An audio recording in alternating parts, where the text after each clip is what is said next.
respond. But with that, I want to welcome everyone to Startup Faceoff. This is a lively chat debate with active founders and entrepreneurs generally in the GTA area, but we're expanding. We're now generally in Canada area. Since we're online, we'll take almost anybody. Let me know if you'd like to be a part of this next time. But right now, we'll take almost anybody. Sorry about that. But that's funny. We'll take startups from almost anywhere, is what I was trying to say. Toronto used to be, you had to be physically be able to get here. But now that we're all online and digital, we're able to open up the floodgates. So I wanted to introduce our great entrepreneurs here that we have, starting with you, Imran Mouna. Tell us about you and InStage. Sure thing, Craig. Well, thank you for the introduction. Again, my name is Imran Mouna. I'm one of the co-founders of InStage.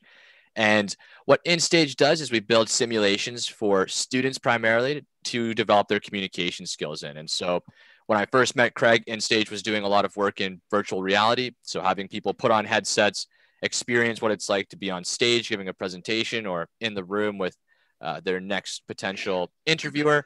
And now with everything moving online, we do a lot of that remotely, basically simulating something similar to a Zoom meeting like this, where you can practice those same communication skills, but now for the online world. So communication skills simulations is what InStage is all about. And myself personally, my background is in engineering and have helped with almost all aspects of the business here. So from the development to the sales to showing new, to actually pitching. I've pitched at a number of Craig's events.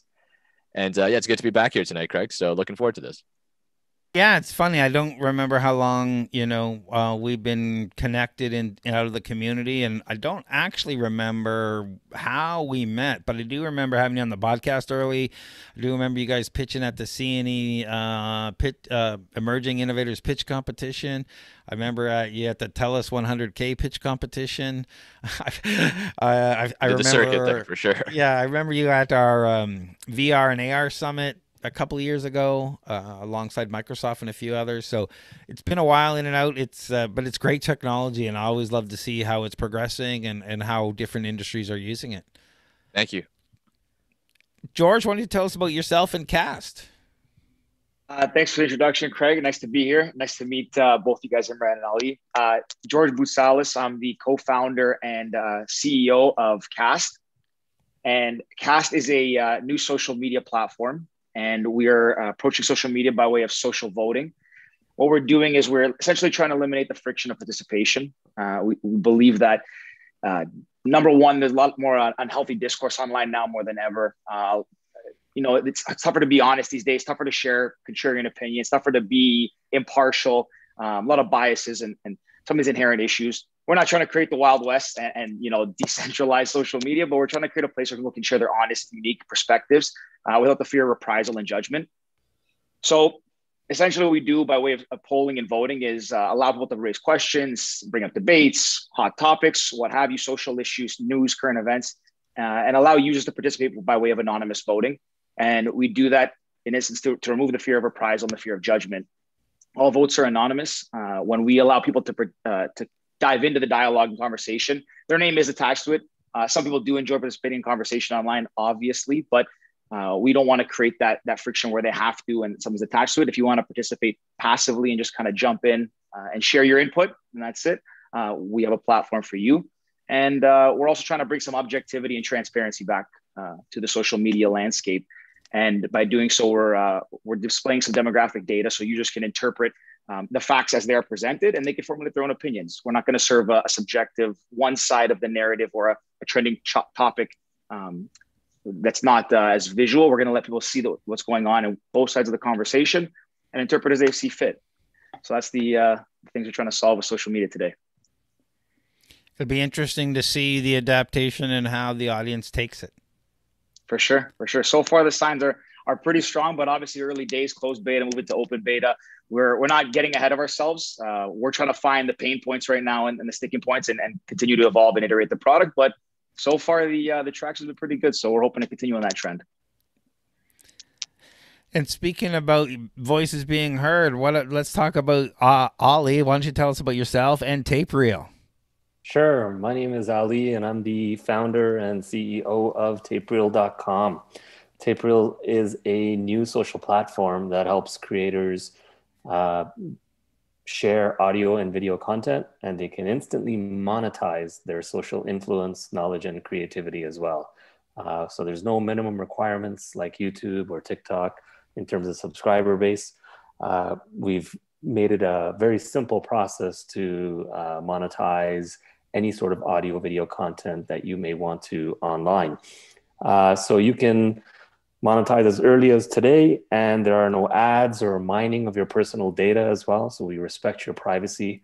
It's simple, fun, and you'll see a variety of creators creating all sorts of content on TapeReal today. When you say a variety at creating all sorts of content, I guess that means everything from everyone? Yeah, so we have musicians, maybe people sharing just random like creative works, audio or visual creative works. This one person did it was like a visual expression of art where she was dancing, but it was like shadow dancing. And then there was some funky lights happening in the background, which was really cool to watch. We have people sharing their thoughts, posting like a public diary, an audio diary of their day and how things are going. And we recently launched the ability to upload. So we're seeing more and more variety of content creators join the platform. Fantastic. I took a quick look, but hopefully over the weekend I'll be taking both a look at yourself and see if I can get into the closed beta of Cast. Definitely. Happy to send one out. So let's get into the meat of the conversation and find out what's on people's mind. Over to Imran. What are we talking about? Well, what I wanted to start talking about, and hopefully it is related to some of the work both George and Ali are doing here, is this sudden need for a younger generation to adapt to e-learning. You know, it's something that we probably had some familiarity with prior to this past year, but with so much of it moving online, I wonder how you think that affects this generation of students, and what you think the positives might be that have come out of it and some of the negatives that might have come out of it. Well, I was talking to Dr. Sean Wise about this not too long ago. I don't know if you know him. He's a professor of entrepreneurship at Ryerson University, about how they've moved their models from the Sage on Stage model to more interactive work group style, project style work with the team, just to kind of get them more engaged.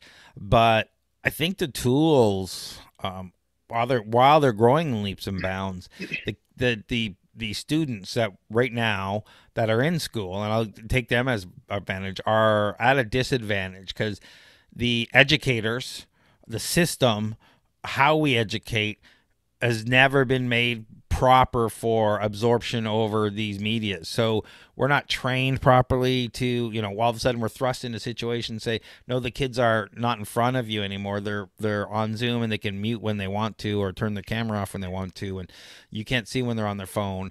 And all of a sudden now you got different rules, and it's really hard. But at the same time, it's kind of like managers at work. It's the same thing. I had so many managers in my lifetime that if I wasn't sitting in my chair, they believed you weren't working. So how do you manage that all of a sudden when, no one's sitting in that chair? And their management tools were 40, 50 years old on how their management styles, managed by walking around and a bunch of other stuff. Well, how does that, we now have to go leaps and bounds forward to managing socially and understanding, having different dynamic conversations, reading people differently. So I think we're in the infancy of some great advancements, both in skills and learning and tools, but we can see it going with some of the tools we were talking about at the beginning. I'm using them, and like InStage is coming a long way, and some of the other tools that we've been using. But I'd like to get some feedback. Are we, I'm concerned that right now, the learning has dropped significantly because of distractions and everything else. But is it going to go back up? What are your thoughts on that? I mean, from what I'm initially seeing here, I feel like there's an opportunity for extremely focused work right now when you remove things like, having to commute. Some of the some of the difficulties of having to be somewhere in person, but I think it's creating a serious burnout. You know, when you think of a typical work day being the 8 hours or a school day being somewhere close to that, yeah, you're at school or at work that whole time, but I can't imagine being on Zoom the entire day for that stretch. So it's an interesting balance here. I think that on the one hand, I know for us as a company, suddenly we're not going to client sites for meetings. So we can have, you know, 5 times as many meetings, which is fantastic.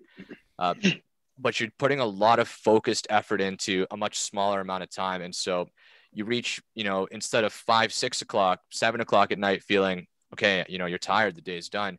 I think people are starting to feel that closer to 2, 3 in the afternoon because it's a concentrated amount of effort.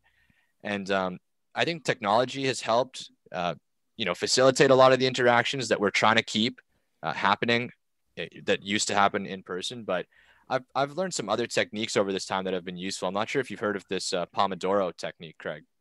No. It's a work strategy that I have found useful over this stretch. It's something that our team's been doing for just about a year now.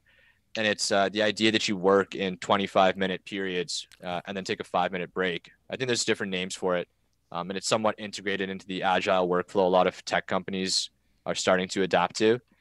But that has been useful for us because it's designed for highly concentrated periods of work and then some kind of break where you get up from what you're doing. You do a little workout. You can do whatever you want, really.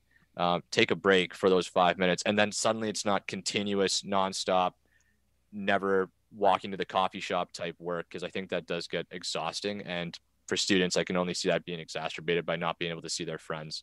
You know, when you're at work, you're somewhat used to getting work done on an ongoing basis. But for students, I think that's probably something they're struggling with a lot. And I think we can help in some ways, and in others, it's going to just be a matter of time to see what sort of other solutions are developed. I think it also depends on the age of the children that we're talking about here. I think the older generation, high school and above, are accustomed to technology, or at least have, you know, grown with it or seen it and been more exposed to it. My kids are all 8 and under. So the younger generation, when we shifted online, they hated it. They didn't like it. No doubt. They had difficulty paying attention. You know, they were listening, but they felt like it felt like they were sad. You know what I mean? Like they weren't able to be there in person. There was something very dark and sad about it to see them in front of a no doubt. Engaging with everyone. So I think the impact for the younger kids, especially, well, even for the older ones, I think it might help accelerate, you know, the development of a person's IQ, because you, as you said, Imran, you're more focused. You have, you know, less distractions. You can do the things that you need to do to, you know, to learn, whether it's a course or a class that you're taking. But where people, I think, will suffer is on the emotional intelligence side of things. Absolutely. You got IQ going up, but then EQ is just, it's getting shot online. Yeah, much harder to develop. I think that's a really good point. Oh, what are your thoughts on that, Greg? I'm sorry, George. You know, being in the social media space, how are you seeing this amount of, you know, increased online time affecting traffic and that sort of thing? It's really interesting because I would echo a lot of Ali's sentiment, like the EQ side of it, you're not getting in that interaction. Personally speaking, you know, university student, but I think I learned more just by being at university than actually in university. 100%. But even, and at a younger age too, you know, your attention span's a little bit, your attention span is naturally a little shorter. You don't know exactly what you're interested in, what you like. So, you know, for me, I'm not as close to the lower level of education, the earlier level. So I don't see that side as much, but my thoughts are that you know, it is a need. And I think people are starting to adapt to it. I have younger cousins that are taking to it. There's a struggle at the beginning, but I also think that naturally with this evolution of the platform and how they're able to adapt to this, how they're able to consume new forms of education, naturally this could lead to progressions of different types of curriculums, trying to gear it to more towards, you know, people's interest rather than, you know, the way we were raised in school of, you know, you have to do mathematics, you have to do this and that and learn long division, a subject that I couldn't tell you, I couldn't do any long division anymore. But as we see, you know, sites like the YouTube Advance and stuff like TikTok, kids are learning stuff from all different platforms these days. So maybe as a result, they started to see the EQ is not there. We have to raise that bar to maintain the IQ. And it's okay. Maybe we adapt to start to serve and cater more to specific children's needs and learning types. I hope that's the case. And I think that'd be great to see in general, just this idea that we can start to help develop people's genuine interests and strengths. And one thing I know we're trying to do at InStage is start to help people develop confidence. Because I think, to Craig's point, it's so much easier now if you're shy or you're nervous or you lack some sort of sense of confidence to just turn off your video and mute your mic. And especially for a younger group of students, there's no real recourse for what a teacher can do. You can't force you to turn it back on, and suddenly you can hide at the back of the class in a totally different way. And that's a shame, because so many of those students who are shy, it's not that they're not talented or not that they don't have things to share. They're just, I think, again, to what you're talking about, George, just a little bit nervous to put their opinion out there. So what I see our simulations being able to do is, I hope, provide a safe place for them to practice human interactions, but then use them in the real world. And that's always been a driving force behind why I wanted to be involved in virtual reality and simulation-based learning. I hope it's something that people use to actually execute those skills in real life. And so that's kind of how I see InStage fitting into this puzzle here, Craig, of e-learning and really just getting people comfortable to get back into real life, even though so much of it is being done online right now. I think people know how to engage and stuff online and take a step back, but from a facilitator, from a teacher, from a parent point of view, whatever, I think of, again, our startup drinks, our networking events I'd go to. Other than presenting and making sure everything kind of flowed right, my job during the networking portion is to find the people that weren't talking, that were standing by themselves, go up and talk to them, and then inject them in other conversations. And later they were chatting with everybody and having a great time. And a lot of them come up and thank me. But it's really hard to find those people now and get them in those conversations because you're not in the same room and make that magic. So we have to figure out the tools and techniques to allow those connections to happen, to bring those people out of the shells. Because you can't just say, please turn on your camera. If I can add something to that too, one thing I guess I didn't mention, when I being a CEO and a co-founder, now I'm a little bit more out of my shell. I'm used to standing in front of a room, but that wasn't always the case. And as much as I like to talking in a public setting and engaging and sharing my opinion, I had that kind of social pressure and social fear, I guess. I actually took a course at Western, Speech 101 and actually 102. I was terrible. I was atrocious. I wish there was something online in a more controlled environment, or maybe at an earlier stage in my life that I could have had. Because I always thought I was a great talker. I could talk people's ears off, but then you put me in front of a room of people I don't know, and I would go into this little shell. And it took a while to get out, and I would have to use resources and tools, but there wasn't many. You have to practice in your household at your dinner table or at your family function. So in that regard, I do think that there is a big need for it, and allowing people to kind of test the waters and slowly get out of their shell and all that stuff. So I do definitely think there's a big need for this in the current landscape and where it's going. Thank you very much. That's actually very similar to the story of one of our co-founders, Nicole. Same, very personable, loves talking to people, but it's like anyone. You put them in a setting they're not familiar with, a crowd of people you don't know, and suddenly, why would you feel comfortable? And I think we can help introduce people to those settings so that they can start to get used to it, and then shine the best light on whatever it is they're trying to share, at a presentation or a networking event like Startup Drinks, because it's not so unfamiliar anymore. And I hope we're back to those soon. I really do. Yeah, so do I. But I agree with you that it's enabled a lot of efficiencies. I like not having to meet everybody all the time, having quick calls on Zoom or whatnot. But, it's changed my lifestyle significantly, because I used to go out saying that I work from home. I work for a couple hours. I go stir crazy. I ride my bike. I end up at a Starbucks. I work there for a couple hours. I ride my bike. And those things would break it up. However, sometimes moving from place to place breaks up your day.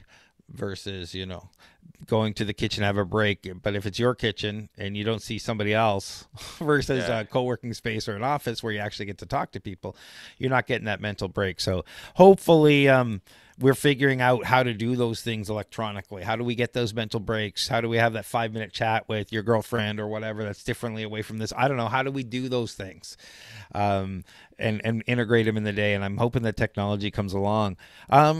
George, why don't you introduce our next topic? All right. Well, this one hits close to home, and kind of, I guess, in a similar vein. It's a decent segue. Is for what we're trying to do at Cast is obviously remove the friction of participation in online conversation, and that kind of revolves around, from a broad overarching perspective, the social pressures. And people, you're kind of insulated. It doesn't matter what social channel you use, you're insulated to your followers. You typically have a common interest, whether they're your friends, your family, or people that like what you like. So you're kind of, I don't want to use the term echo chamber, but it's very much similar likes, similar talking points, and similar things you share. So one of the things that I wanted to propose to you guys is, do you feel that there's started to become more of a lack of honesty and authenticity online as a result of social pressures on various social media platforms or social platforms in general? I think it's definitely nerve-wracking to post anything now, and that seems to be increasingly the case just because there is a lot of scrutiny that goes on with every message, and it's easy to lose context for where some of your thoughts may have come from in the moment. So I think that could definitely lead to sort of a lack of honesty or genuinity in what you're saying, and probably an increase in just trying to say the right thing. Yeah, there's this fear of getting canceled, right? Or doxxed online, and cancel culture it's become a culture, I guess, where if you say something or did something at some point in your past, it comes back to haunt you, and then next thing you know, you're getting canceled online. And I think the other sort of side of things is that sometimes people will kind of go to the far extreme of being controversial on purpose, and going online and really saying these outlandish things that it makes regular people maybe feel uncomfortable, because it's like, okay, this person is way out there with this, viewpoint or opinion. It's so controversial. It's generating so much buzz. And here I am saying something that's, that I would speak to my neighbor about, and it doesn't get that same level of traction because it's not controversial. It doesn't get the attention. And so, controversies in social platforms especially generate the most buzz, and it creates an emotional response in people. And I read an article a while back where they actually looked into people who got canceled in some form online and did some research. And it turns out that their social following actually grew after being canceled. So it became as the saying goes, any kind of publicity is good publicity. And it actually helped them, whether it was growing their YouTube channel or getting more, consulting gigs and so on and so forth. That's really interesting. Sorry, go ahead, Kirk. Yeah, it's all right. It's really, there is a lot of pressure either to participate. I talk to a younger generation, and I say that because I have kids and they hang out with people that are older than your kids. But you hear stuff like they don't want to post anything unless they're going to get 100 likes, and they don't want to do this unless because I didn't get enough, I'm going to pull this down. So there's a certain amount of pressure to get a reaction and to get this kind of feedback, and it's self-group oriented because I personally don't care if anybody looks at my stuff except for my event stuff. Always look at my event stuff, kind of my events. Other than that, like, what difference does it make? But if it's another social pressure group for them to be a part of, and just like in high school, they'd have to dress a certain way and act a certain way to be in this group or that group. You're hanging around with the football players, or you're hanging around with the cheerleaders, or you're hanging again, I'm old school. There's some way different groups now. But you get the idea that now in social media you got to reflect those things, and yeah, people are afraid to be themselves. What happens, if you want to say Rush Limbaugh, he died recently, and all the hatred for the guy, okay, but I wouldn't say he invented a style of radio, but he definitely popularized that style of radio, and a lot of people copied him, and he was an icon in that industry for a number of years. But I had only listened to a few of his things, so I don't know. A lot of people say he spewed hatred into, but you just say a nice thing about someone like that, and everyone is all over you. And it's the same thing like Elon Musk. People either love him and worship him, or absolutely hate him. You should post something about him and watch what happens. So it's hard sometimes to get involved, because either one, you're afraid of that backlash. Or you don't want to speak out against the group. Yeah, it definitely seems to take a lot of confidence. And I heard it. It was put interestingly. I'm not sure I'm going to be able to say it exactly the way I heard it. It's definitely a paraphrase. But to your point there, Craig, about kids not wanting to post because they're not going to get 100 likes, I think it has something to do with this effect that they could, right? Like back in the day, let's say, before phones, you wouldn't really get upset if you didn't hear from a friend every day, right? It just takes time to hear from them if they're sending a letter type thing. But as soon as that accessibility is there and they could message you, but they're not, you do feel an anxiety around that. And I think that it just speaks to your point that if you post something and people don't like it, you kind of know they don't like it. It's not because they couldn't hit the like button, right? So it is threatening in a sense to put yourself out there. You have to be pretty confident to do it, and be okay with the fact that people might not like it. But yeah, I'm curious, what does that mean for your platform, George? Well, to kind of tie in as well, and it actually also jumps back to Ali's point a little bit. Naturally, stuff like cancel culture, all that, it's pervasive. It will always exist, right? If you say something that is extremely offside on any platform, doesn't matter what it is, it obviously won't be tolerated. I did not know that some people's followings have grown. I can believe that, because I can see people kind of band behind a common interest to come to their defense. But what it kind of means for our platform, and why Cast is a social polling platform. One thing we also want to do, platforms exist where you can share your opinion. You can go on a Twitter, you can go on a Reddit. But what we want to try and solve is to kind of bring curiosity back as well. There's a lot of statistics around passive consumption versus active participation. And a lot of these major platforms have hundreds of millions of users, but it's the top 5 to 10% that contribute all information, and the rest is kind of recycled, right? We want to try to remove that friction and allow everyone to participate. So we're getting a more objective and accurate representation of the entire worldview and our entire user cohort. But one of the biggest things is we want to cultivate curiosity as well while we're doing that. And that's why we put it in the form of a social polling app and kind of a Q&A app, because sometimes it becomes a little faux pas nowadays to ask a question around a controversial topic. I mean, if you're genuinely curious about something and it's kind of a social issue or a political issue, whatever it might be, it might rub someone the wrong way. To the point I think you made earlier, Imran, is that it can be taken out of context, it can be misrepresented. And we want to remove all of that. Honestly, it's an audacious task. We're trying to remove all the friction to participating, but also just to being curious, because it seems today that you can't always ask a question on a topic. You ask it, you're associated with the question. It means that you believe this. When did it become wrong to ask a question? And we're taught from a young age to the education question, there's no such thing as a stupid question. And it feels like a lot of times today, there is a right question and a wrong question. And some people don't have the capability to phrase it properly and maybe get misrepresented. So to kind of encapsulate that, yeah, we're trying to remove all those frictions and allow everyone to just, again, be authentic, be genuine, and be curious about what you want to be curious about, and not be scared of that.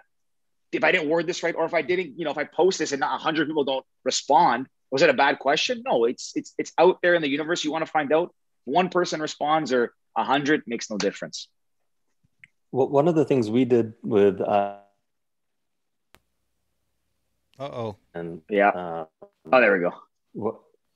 We kept the like button, but we removed the number of likes from it. So that's not the objective. If you do get a like from someone, it now actually feels more personal, as opposed to just liking something for the sake of liking it, right? That one person listened to your tape and actually wanted to send you this little push in-app notification to say, hey, I like this. And it's not to impress other people. It's not because hundreds of other people are liking it, so I should like it, or it's Uh, not a sympathy like because nobody else liked it, and I'm gonna like it because you're my friend. It kind of removes that social pressure from the equation. I like that. That's interesting. Yeah. And just to carry on that point, we actually, a lot of our users so far have been saying, I wish I could like a comment or something to up, vote down, but we actually wanted to eliminate that because there's then at least the opportunity to suppress a thought if you don't agree with it. And that contrarian view doesn't agree with yours doesn't mean you can just pile on and push it down. So I actually never thought about that. It's one of the reasons we kept the like feature out. It's actually very interesting. I appreciate you sharing that. Yeah, no worries. So when did it become somehow wrong to disagree with somebody? Like I grew up, it was okay. You think this and I think that. That's okay. We can be friends. We can be buddies. You like this hockey team and I like that hockey team. You think this one's going to win. You think you like this teacher or you think whatever. Like we can have different opinion, but all of a sudden, society's come to the point. If you like a different politician or a different this or have a different opinion than me, then we can't be friends, or you think I'm stupid or something. Like, when did that happen? It's a good point, but it definitely happened, Craig. I think you're right for sure. I couldn't tell you the year or the date, but it feels like recently, but sure, it's just more it's more apparent now because of our hypersensitivity and hypervisibility to everything online. So, but you know what? Sorry, go ahead, Ali. Do you feel it's like more in the States because of, I find like the culture down there is a very two-party system. It's red or blue, you're Republican or Democrat, and it seems like there's more polarity down there compared to up here, but I don't know if that plays a factor in it. I'm not sure about that, but I know one thing I'm thankful for, at least in my group of friends, is that we do have opposing views. Some of us know a lot more about politics than others. Some of us know a lot more about investing than others. And I'm not sure how we've done this, but we have maintained a very open mindset around each other's opinions. And we're excited to learn, new facts and information. So I don't necessarily want to hold my viewpoint if there's new information to be had. I'd rather know what is currently accepted, or what, if it's something research based, what's the best information available. I'm not, and maybe that comes with a sense of confidence from other things, that I'm okay to be wrong in certain areas. I'm not sure, and somewhat tangential thinking here, but maybe that's what it comes down to, is that people just don't want to be wrong. And if it's something that's important to you and you get called out for it, it's easy to get defensive. And so, especially with something like politics, I can imagine.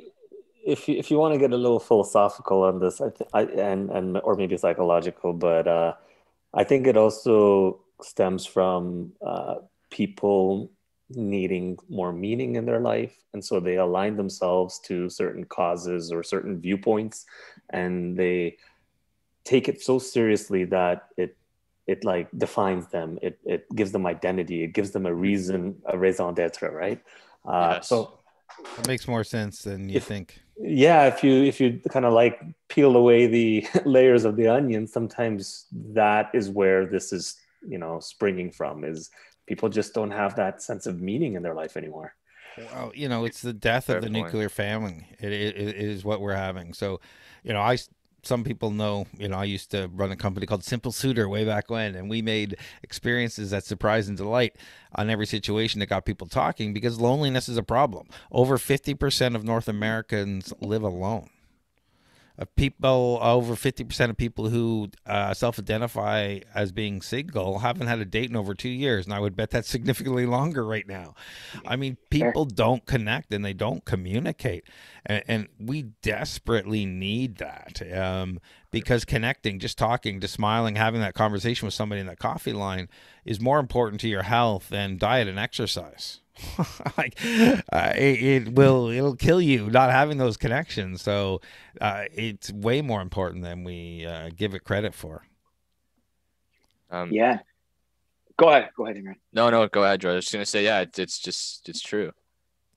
Yeah, and it's to be seen if because I don't remember a time. I grew up in the era when Facebook first started. I remember getting it and sharing my opinions, and like, in the status update, the Twitter came and I'd share my opinions. And I was maybe more naive because I was younger, but I also didn't care as much about thought. And I felt like I was having communication, right? And to that point, it just feels more and more like now, myself included, you're more isolated and insulated to what you know and like. So you're not really going to venture out. And I'll echo your point. I feel like for myself, with my co-founders as well, I'm fortunate that two of my best friends are my two best friends are my co-founders, and we don't agree on a lot of things. Very opinionated guys, but that's one of the great things, that we don't see it the same way. So even we can relate to our users in different ways too, and it allows for discourse. But we are also in the sense of like, okay, if I'm wrong about this, what's the big deal? Are you gonna remember this on my wedding day and call me out when I'm up there saying, remember that day you were wrong? No one's gonna remember. You care more than anybody else does, and it's that fear of being wrong, or to the point of having that persona. We anchor ourselves to those beliefs. We're not willing to open up more, and honestly, it's one of the things that we're trying to do is show more, again, bring the objectivity, show the facts, and say, okay, this topic might be trending, but you might be in the minority camp. Hey, come and find out what's going on here. Maybe you're missing something, or maybe someone else you can bring to your side, and have that exchange around a common interest, whether you agree or disagree. If you like the same overarching thing, try to enlighten someone. Try to have a quick conversation. Say, hey, just let me know, why do you believe this?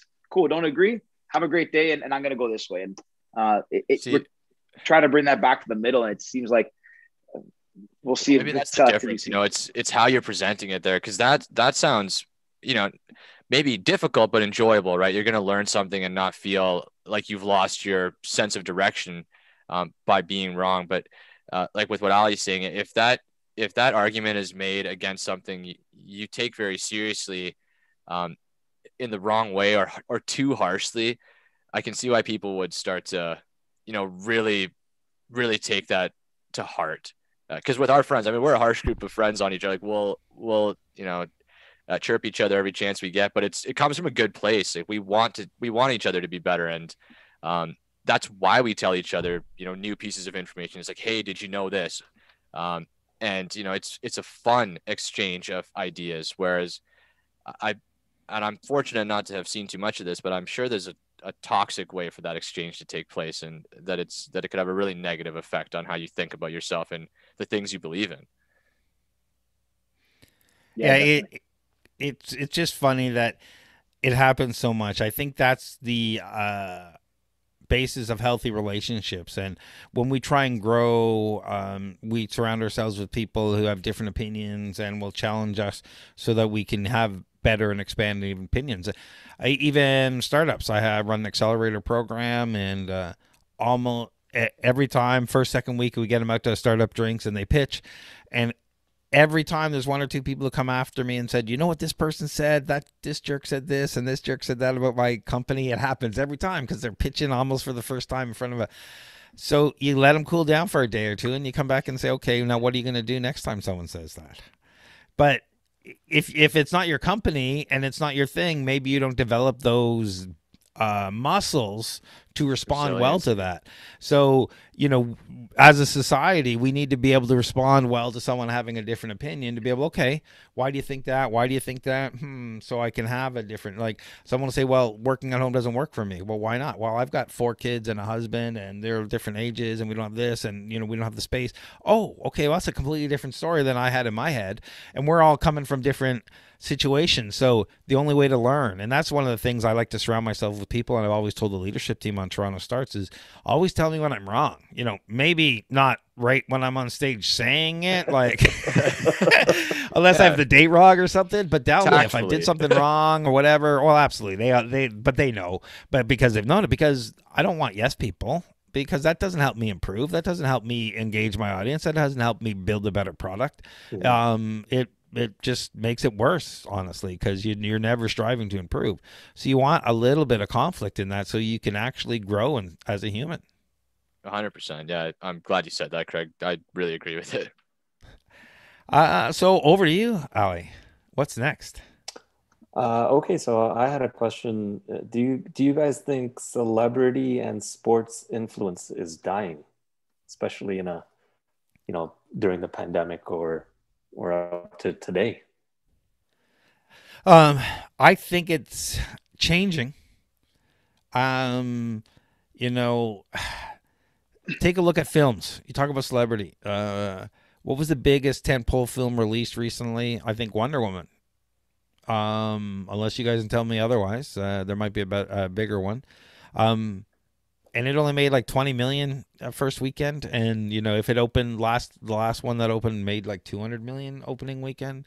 So the question becomes: is that business significantly have to change? Because you know, unless in 6 months we're all going back to the theaters and they're jam packed full again. Does that revenue model change? You know, are we going to have that when they spend 200, 300, 400 million to make a film? Because so that changes. Celebrities changing because they're not mindset in front of people anymore. And also, I think a lot of the shine has been turned off the rose, as it were, or the apple, where we've seen a lot of these celebrities start doing stuff from home, and it's not the same. Mm-hmm. They don't have the good writers. They don't have the good sound people. They don't have the makeup on. And a lot of people are like, oh, you're just a normal schmo. Yeah. Which is okay. So I think it's changing. And I think, but that doesn't mean it's going away. We still have a lot of those celebrities. Celebrity power still exists. But the celebrities like Elon Musk are almost bigger than some of these celebrities we have now. What about, I can't remember the guy's name, the major guy behind the GameStop stock thing on Reddit. Oh, the Vlad guy. Or Wolfface, yeah. I don't know what it's not Wolfface, but something like that. Anyway, he's got millions and millions of followers, and you know, doing what not his bidding, but you know what he's telling me to do to buy this stock and buy that stock. And the nature of celebrity is completely changing because of platforms like yours and Cast, because we can now build a following that will actually engage an audience. But it's people playing games on Twitch now have millions of followers. Like when I was growing up, I didn't want to ever watch someone else playing a video game. So I think it's completely it's changing, and who is the influencers is changing a lot. I don't know. What are some of your thoughts on that? I think that's a great point. That's so funny to put it. You know, I actually enjoy watching a Twitch stream every now and then, but I agree. There would have been a point where I've been like, if I'm not playing, I don't know why I would be watching someone play. Maybe if they're doing something that I need to figure out, but I think the context again matters. Like for me, you know, I really enjoy health and fitness, and so I do still look up to a number of athletes because I find their thought process and the way they do things motivating. And so maybe it comes from what your interests are, where you put that you know, star power, who you give that star power to. So I think, you know, Kobe Bryant, for instance, is someone that will be looked up to for a long time. At least I'll look up to the things he's done for a long time. And as an athlete, I think he had a lot to share with people. And so celebrity in general, in terms of films and stuff, there are actors I like and actresses that I think are really talented, but I don't personally look up to them, not many of them, the same way I would athletes, just because of where my interests lie. But that, yeah, I guess maybe it's on a personal basis, Ali, that those things start to change and fade with where the current interest of the general population is. I'm surprised we don't have more celebrity doctors and frontline, you know, workers right now, just with how much we are depending on them. So I thought that would kind of happen, but I actually haven't seen sort of a doctor pop out into the spotlight the way I was thinking they might. Yeah, it's interesting. I would echo those points as well. I'm more like growing up a huge sports fan, still am a diehard Raptors fan. And, you know, I personally don't think it's fading, their influence. I think it's shifting a bit, right? You different sports now have different influence. Like I know, you know, baseball and football football still obviously, but baseball was a massive sport. Viewership is declining. Then you have the NBA that's rapidly ascending because, you know, kids feel more connected through social media to these athletes. I mean, we saw obviously in the summer with the Black Lives Matter movement, you saw NBA players in the lines like giving back with the community and all that stuff. So people are more connected, it feels like, and they're getting involved. So it is shifting. Like, you know, to the point of Kobe. I mean, I think he's in an era of his own, but even when he left, he wasn't big in the social media sphere, but then he went into film and did all these things. So he stayed relevant and obviously had influence by being one of the best ever to play but also being so diverse in what he does, and raising his daughters up and all that stuff. But I think now the athlete, especially, is realizing the value of social media and being connected to your fan base and the platform that you have to get a message across, or to whether it's get a message across, whether it's to sell your products, whether it's to raise awareness for a cause, whatever it is.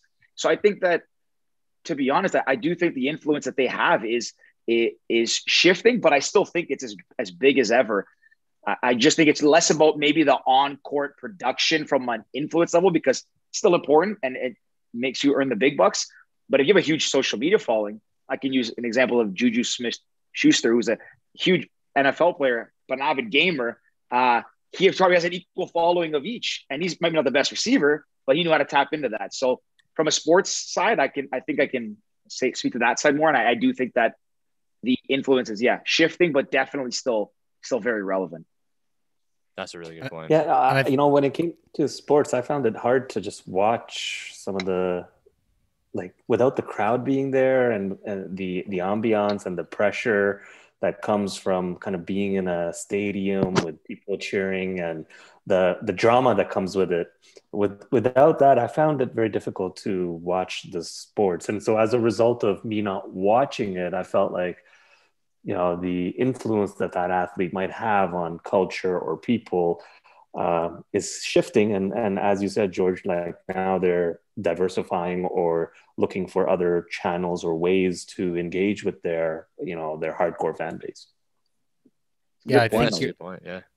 You're right. The people who are going to be successful are the people, the athletes who start doing workout training videos, that get on Peloton, that are part of Apple Plus Fitness, that are selling diet keto books or whatever that goes into that this is because we're not doing this anymore.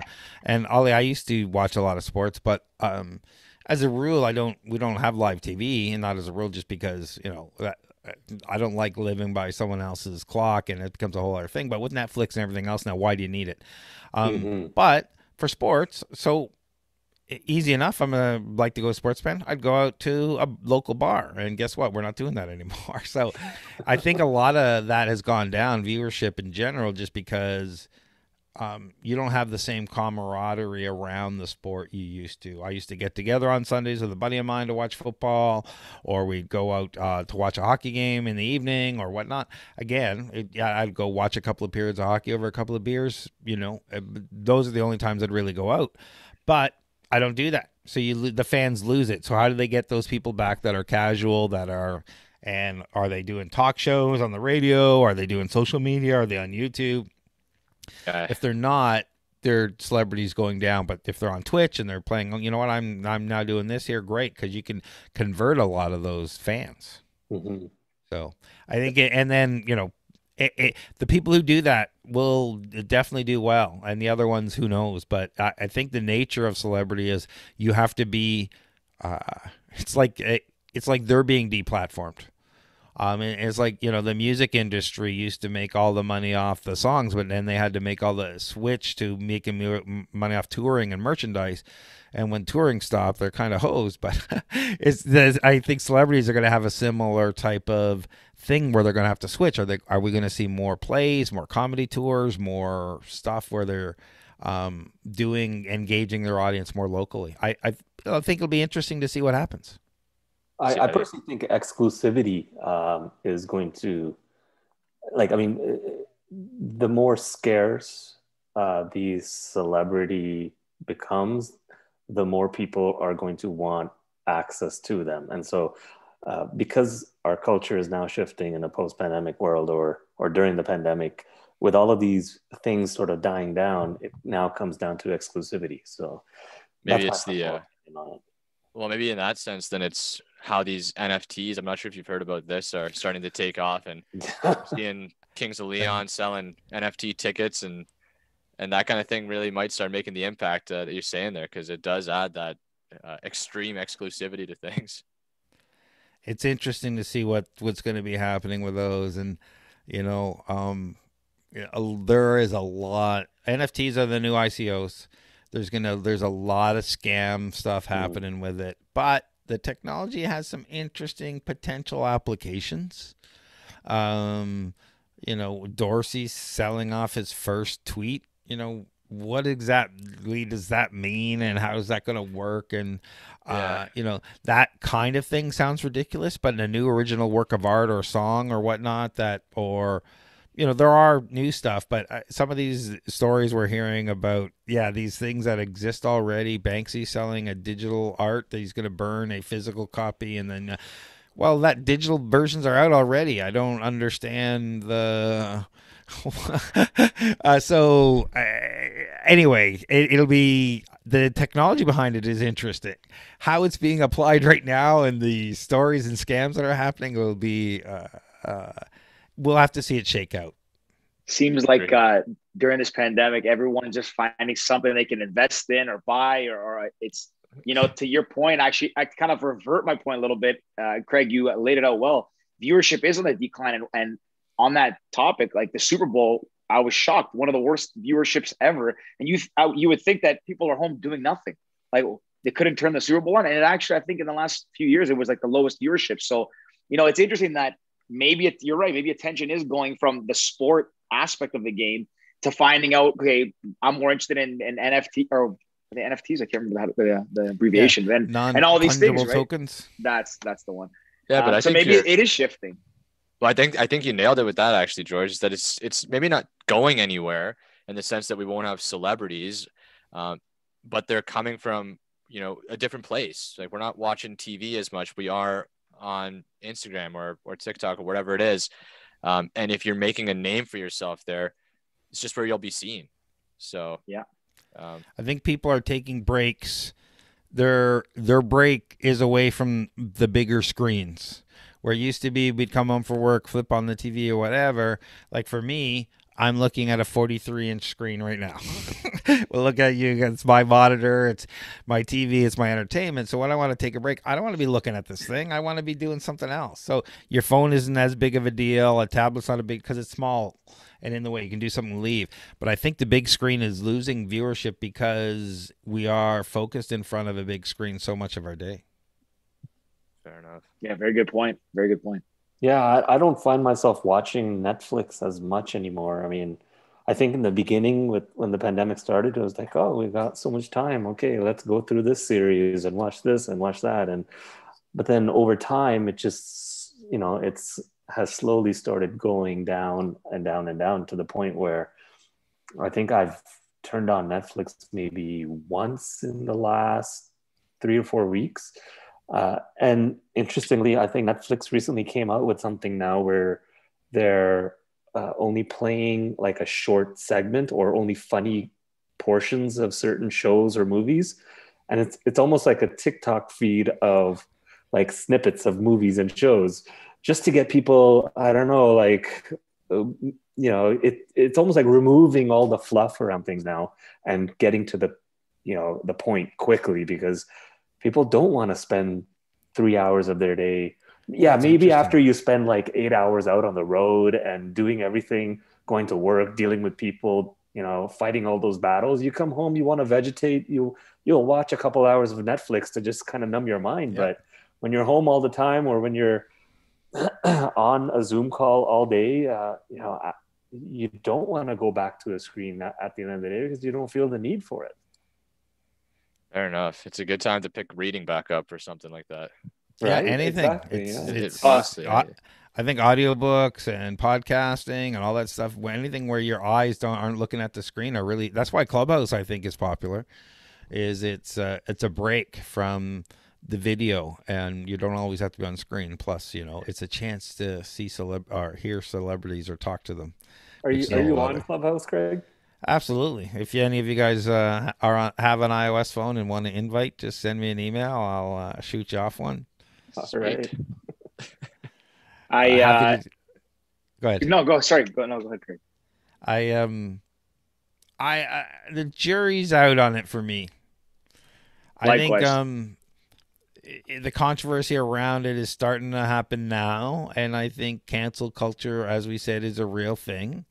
And we'll have to see when you let anybody start a room about anything and say anything, and people start recording this stuff. We'll see what happens. Yeah. It's interesting. I think that the medium is like a technology, and what they've done is incredible. And a friend of mine invited me not long, a little while ago, and I was listening. And one of the things that, it's not to keep preaching our MO, but one of the things is we're trying to eliminate it with Cast, the social pressure. And I found Clubhouse really interesting because I do like to consume a lot of audio when I'm working something passive, and I think that medium is probably here to stay. But I started finding myself clicking into rooms, and it just sounded like much of the same. Somebody would be hosting a room about a topic, whether it's VCs, people like pitch same practice, crap, and it's a lot of people just, I don't want to say kissing butts. I don't know what I can say on here, but a lot of pandering. And is that the social pressure that somebody can hear your voice, so I have to say what they want me to say? You can't be authentic. Because I'd go into one room and I hear some guy telling you about a story from rags to riches, the next guy rags to riches, and how this guy's great and this woman's great, and just on and on and on. And I mean, there's some that I've listened to that have taught me some things, but it's been really interesting. And I think it's to be seen if that medium sticks on a global and a large scale, because they're still in a beta, which I think is crazy, 8 million beta users, which is quite remarkable. But yeah, I'm really curious to see where it goes from here. Anybody else had a Clubhouse experience or they want to mention? I'm not even on it. I'm not yet. I've seen the user interface. I was a little bit disappointed that me being a startup founder, obviously trying to pitch venture capitalists and reaching out to people and, working my ass off and trying to network, trying to get introductions, doing all this stuff. And then I hear, this Clubhouse company, gets a $10 million investment. They don't even have a product. It was only used by a certain number of VCs. And all of a sudden, like, they have a $100 million valuation. Like, for me, it just seems like it's almost disrespectful to all the founders out there who are, working on respectable valuations or trying to make a difference. And then, a company like this comes along and basically, because of maybe their relationships or the story that they create, and they're really building on this idea of controversy as well in order to help them attract more users and people to the platform. So in that respect, I don't like the way it was brought to market personally. So. You might not like to know that they're not worth 100 million now. They're worth $1 billion now in 8 months. They went they raised a 10 million round at 100 million with 1,500 users 3 months in, and 8 months later, that was in March, and then in November they raised 100 million, I think, or some 50 million maybe, at a 1 billion valuation. So in under 12 months, zero to a unicorn. Yeah, I mean, I don't know That's the way some of these Silicon Valley companies work. Just the WeWork story? They pump this stuff up. They pump the first investors. They got to get the next round of investors in to pump up, and great, now it's for the billion. The guys who got the first round are like laughing, right? So yeah. It has to continue to go up for that cycle to improve. And if you've seen what's going on with the stock market, and you've seen, if you follow investing and PEG ratios and PE ratios and stuff, it's crazy. So why would the startup world be any different? Like, understand that these things are going to happen, and we accept that we live in this world. And unless you can hook up with one of those VCs, then, you also have well, you're not going to get that. Right. So you have to work for it. No. What we say, well, George? I like what you're doing there. I'd keep going. I like that idea. It comes from a good place, and I think that does win at the end of the day. So, I mean, when you hear something like, removing the numbers from the like button to give people a positive experience, it's interesting to hear what Clubhouse has done, but I think you're adding a lot of value with that kind of thought process. So I'd keep at it, I've got a statue. Yeah. I've got a statue of a little garden statue of a turtle in my office, because that's symbolic for me to say, like, you know what, I'm in for the long race, and this is slow and steady for me. Slow and steady, I think, is gonna help me build more longevity, and hopefully grow some more stronger roots into the ground as a result of it. So I like that. Yeah. Nice. For sure. We believe the same thing. I mean, at the end of the day, we're building a social media platform. So, obviously we would love to hit a valuation like that. But at the end of the day, we're three founders. We bootstrapped it ourselves. We said, let's just grow organically. We don't want, money can solve a lot of problems for startups. You can throw money at anything. Throw money at an engineering team and have more engineers and build faster. You can throw money at marketing and get a lot more eyeballs on your product. But are you really building for a cohort that believes in what you're doing as well? So, it sounds kind of bad, but the world we live in today, money is a little bit more easily accessible than I think ever before. With US, Canada, interest rates being low and all that stuff, and VCs, to Craig's point, trying to just jump on everything and pump these companies up. But I think staying true to your roots and having your head and heart in the right place, and not just going let me build this app and in 8 months I'll hit $1 billion. I'm not saying the Clubhouse guys have the wrong intentions. I don't know them. I don't want to speak ill of anybody I don't know. But I think if you're building a business in any sector, any field, any vertical, if you're doing it for the right reasons, and trying to solve some inherent issues that exist to bring value to the users, that's all you can ask for. And that's all you can do, and then build and pivot from there. And who knows where it goes? But yeah, I think what you're doing is great, at least. So keep at it. Yeah, thanks. You too. And there's nothing wrong, like I said, if you get VC investment and do that kind of thing, it doesn't happen to everybody. So Sure. It is what it is. And when you get U.S. money and it's large, it changes things. But let's end that. And this has been a great discussion. I've kept you all here a little longer than I expected, but this has been great. Imran, if people wanted to find out more about you and InStage, where would they go? Check out InStage.io. I'll post the link in the chat here. That's the place to go if you want to check out a demo or book a meeting with us. And everything you need to know, it's fresh off the new website, actually. That website was just updated today. Fantastic. Nice. And George, what about you? I was actually going to say we're releasing our new website hopefully tomorrow. We were supposed to go today as well. Coincidentally. Yeah, I guess so. So you can find me. You can find us at on social media. We're on LinkedIn, Twitter, all that stuff. It's just Create Your Cast, at Create Your Cast. Our website is the same. Unfortunately, we'll be releasing a new one tomorrow, so the website will be different, but it's in the episode notes that I gave to Craig. So that will change over. If you want to find me, it's honestly everywhere. Just my last name, Boutsalis, Boutsalis, on all social media. And Ali, over to you. So my website is TapeReal.com, and real is REAL. So it's not REEL. Although when you do type in TapeReal in Google, it now asks you, did you mean TapeReal as in REAL? So I don't know if that means I have product market fit or what, but you can visit my website, and if you have an iPhone, check out the app. It's available on iOS on the App Store. And I'm active on the app as well. My username is @Ali, ALI. The usernames are going fast. So if you want like a specific username for you or your company or your brand, now's the time to get it.